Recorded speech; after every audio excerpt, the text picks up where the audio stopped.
You know, so ito yung kanilang dagat. So same with Davao City. Meron din silang parang sampan area.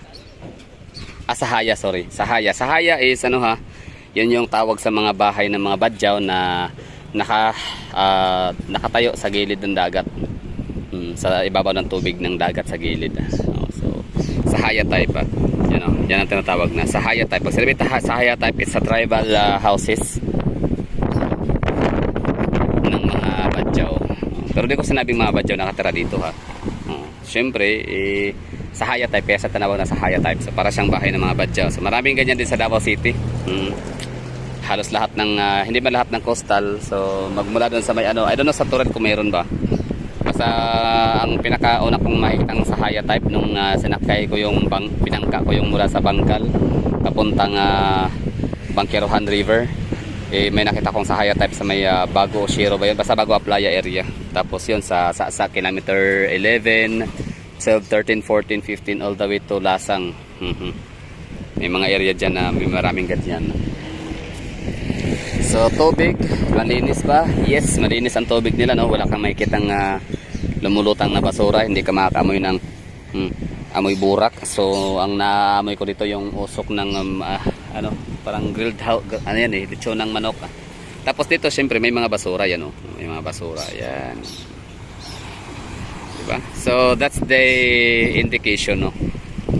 Or yan ang patunay na there's no such place that is perfect. Pero kung taga saan ka man na lugar, if you're coming from NCR, Manila, Davao, Cebu, Bacolod, Batangas, saan ka man, no? Taga Palawan, Surigao, Cagayan de Oro City, basta ano, kayo nang bahala, no? Taga Zamboanga, Pagadian, Iligan, basta kung taga saan ka man ngayon nakatira dito sa Pilipinas na nanonood itong video na to, so try to evaluate ang lugar mo, ang yung mga coastal area ha, yung ano, yung gilid ng dagat sa port mismo, for example, gilid ng dagat tapos sa Bukana, try to evaluate, no, kung kung gaano ba kadami ang basura sa lugar ninyo, kung kasing dami ba nito, kung mas maraming basura, so ibig sabihin mas malinis to dito na area kumpara sa lugar mo. So kung walang basura sa lugar mo, wala kang makikitang basura talaga, kahit sabihin mga bilang lang, no, kayo na ang malinis. So congratulations, ganun yun, no? So yan lang. So it's my second time around, tapos ako'y nakabalik sa, it's my second time around na bumalik sa Iloilo City. And diba sabi ko sa inyo na wala pa akong nakita na squatter area sa Iloilo City. So ibig sabihin nun, meron. Kasi sabi ko, wala pa, diba? May mga nagsabi naman na mga taga Iloilo na meron naman daw talaga. Kaso relocated, ang iba naman is organized. Kumbaga, ito, squatter area nila to dito. Pero in fairness sa malinis, yan, may mga basura yan, ilan yan, mga kayang linisin ng mga 3 tao lang yan, kayang linisin yan, di ba? Samantalang sa ibang mga municipalities in cities na may mga squatter area alongside with river and coastal or ports or pantalan, hindi kayang linisin ng kailangan pa talagang mag-volunteer ang isang sambayan ng Pilipino at milyon-milyon ang gagastusin ng gobyerno just to clear up the area, di ba? Okay, dito tayo si Doggy. Hey Doggy, what are you watching? Ito yung lugar ito, maganda naman, in fairness. National Bureau of Investigation, NBI, NIDA Regional Office, National Energy Department Association. Pero ang ganda talaga na napuntahan kong coastal area and port sa Danau City, Cebu. Panalo, walang makitang basura talaga doon. In fact, may mga bata pang naliligo. Partida, commercial area yun, ha.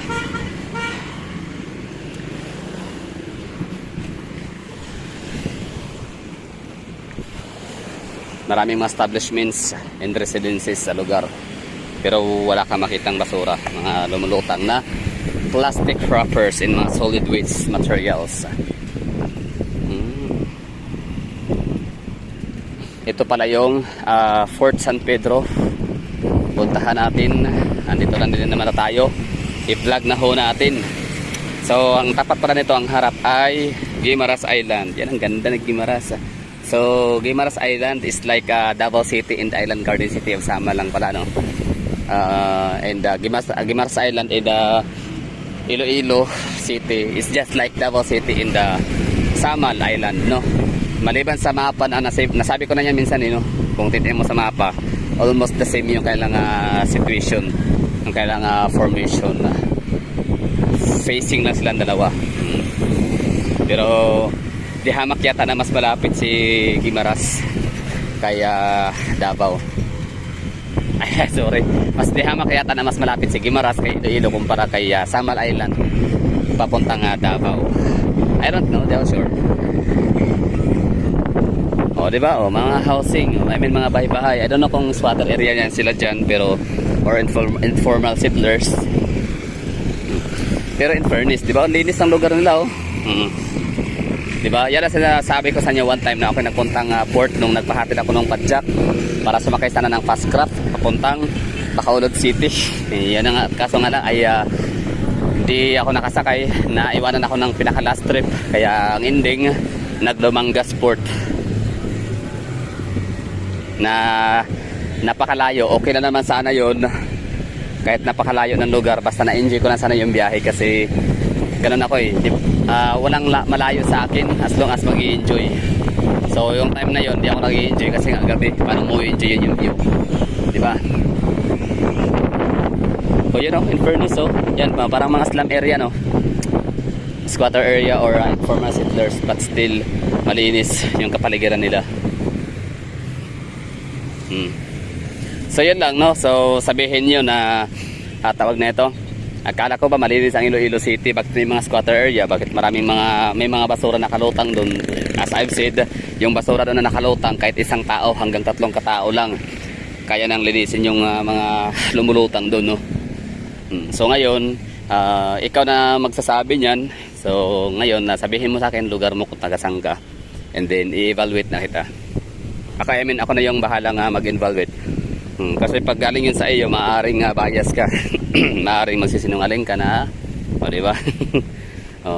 Kasi yan talaga, ang aking benchmark, sabi yan niyo yan, benchmark. Yung parang parang nagsiset ng standard ng kalinisan sa environment, no, sa lugar.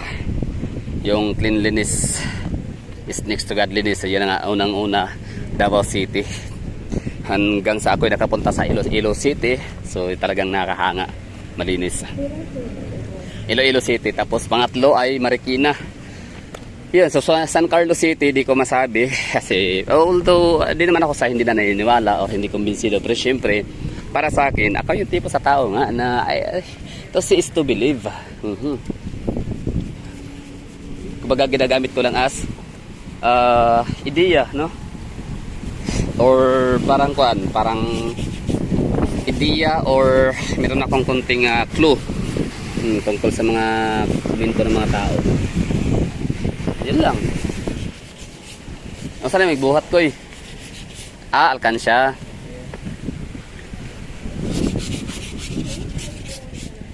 Alkansya maker. You know? So sa amin, meron din kami ganito, port, Santa Ana Port, sa may Magsaysay. Yun o, kita nyo yan. Just like that, I'm crawling back to you. So, halos walang pinagkaiba ang squatter area, yung mga sahaya type houses sa port ng Iloilo City at sa Ramon Magsaysay sa may Santa Ana sa Davao City. Pero di hamak yata na mas malinis pa rin to dito. In fairness talaga, wala kang makikita nga mga kalat. Partida, ano pa yan, wala pa yan silang coastal. Di ba dapat yung mga dumi nila tulog? So sige mga taga-Iloilo, comment kayo dyan. Ang tanong ko ganito, yung mga kabahayan ba na yan ay still ano pa rin sila, no? Parang minamanmanan or binabantayan ng city government, barangay officials. Sila rin ba talaga ay strongly pinapatupad, no, yung proper waste disposal. Yun, meron silang ano, Montenegro, ano yun, Maligaya, Montenegro or Togo. Kaya yun lang ang tanong ko. So yan ba ang mga kabahayan na yan dyan, still sila pinapatupad din ba talaga dyan ang ano, ang proper waste disposal, kaya ano, malinis pa rin yung lugar nila. So sa Davao naman, kung wala yung coastal road ngayon na ginawa, talagang makikita mo talaga yung ano, mga kalat ng basura o sa area na yun. Pero sa mga taga Davao dyan na pwedeng mag-rant sa akin, mali natin meron, di ba? Magalit. Parang ano, bakit mo sinasabi yan? Totoo naman talaga, meron akong resibo. May video ko tayo dyan na ako'y namasyal sa Badjao area, sa Isla Verde or Piapi Boulevard, no? Yung mga vlog ko ako dyan, no? Nasa gilid ng ano, pinakagilid talaga ng dagat, yung mga tao doon na nakatira ay parang wala na silang care, wala silang paki sa kapaligiran, sa karagatan nila. So kung saan na sila natatapo ng mga plastic wastes nila. Pero itong mga Sahaya type houses naman, from sa kilometer 11 all the way to kilometer 12, 13, 14, masasabi kong in fairness naman din. So sila ay sumusunod naman sa patakaran kalinisan ng Davao City na ini-implement. Tsaka ano, yung sa may tawag nito, area ng Isla Verde, Magsaysay area, may lugar din talaga dyan na kahit pa mga badyaw sila, naglilinis talaga sila. Oo, tinatanong ko yung ano, yung mayroong nakakausap doon. Sabi ko, bakit may ibang badyaw? Ay, bakit pag badyaw area madumi? Sabi niya, hindi naman lahat, sir. Oo, sa amin, ano kami, malinis. Pero ganito kasi nabanggit ko yun. Sabi ko kasi badyaw siya Tapos yung anak niya, parang bata pa lang, Amina. Basta 9 years old, no, batang babae. Sabi ko, ala, ang galing So nilapit na siya, anak mo yun, sabi ko. So yun, sabi ko, congratulations, ang galing naman ang anak mo. At nagsisegregate talaga siya ng basura. Kasi kumain siya ng sa minute burger. Tapos meron siyang dalang plastic bottle na itatapon na niya sa yung plastic wrapper ng burger. Tapos ngayon, tinapon niya yon, parang sinisilip niya muna. Oo, siguro hindi siya marunong magbasa. Oo, kasi may nakalagay naman doon na malata, di malata. So siguro hindi niya binasa o hindi siya marunong magbasa. Kaya tingnan niya muna yung sa loob, kung plastic bottles ba or mga papel or mga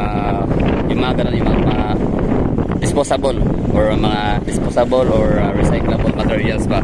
So sinilip niya muna. So ako'y napapahanga, natutuwa. Sabi ko sa kanya, inagawa sa tabi ko, sabi niya, hindi naman kasi lahat ng badyaw ay madumi. May iba talaga na makalat, may iba naman na sumusunod talaga sa batas, kasi magagalit si kapitan, magagalit si purok leader.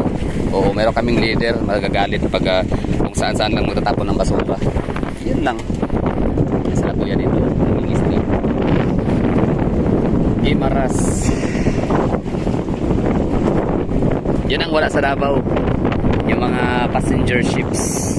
Meron na kami dati sa Pilsio Lines and La Filipina Princess and Super Ferry. Pero sa kadahilanan na lugi na siguro sila kasi walang sasakyan ng mga Davaoenyo all the way to Manila. At naoso na ang eroplano ni Gokong Uwi na Cebu Pacific na, di ba? So, talagang life-changing, life-saver talaga itong Cebu Pacific. So yun na siguro, maraming salamat, and this has been your Galada Explorer reporting right here at Iloilo City Port. Diba? Galing, reporter yarn. Linis, so totoo. Linis siya na, pwede ka naman maligo dyan, pero sure ako na pagkatapos mong umahon dyan, makatiyan. Kasi safe to work, diba? Maraming kabahayan. So diretso sa tubig yung may mga coliform to, mataas. So ang linis na tinutukoy ko is yung wala kang makikita ng hindi siya eyesore. Wala kang makikita mga plastic waste. Wala kang makikita mga tae. Wala kang makikita mga kung ano nung mga lumulutang. Maliban doon sa pinakaunang video natin kanina. Oo. May mga lumulutang ng mga yun. Mga toxic yun na pag mapunta yun ng dagat, kasi nakakapatay yun ng mga corals and mga kung ano pa mga sea species, ocean species or mga yun lang. So maraming thank you. Kaya lang, comment down below ano sa tingin nyo. Malinis, yes, malinis. Oh. Kumbaga sa safeguard parang 99.9%, di ba? So kahit si safeguard hindi niya sinabing 100% palinis or nakakapatay ng microbe or germs. Meron talagang 1%.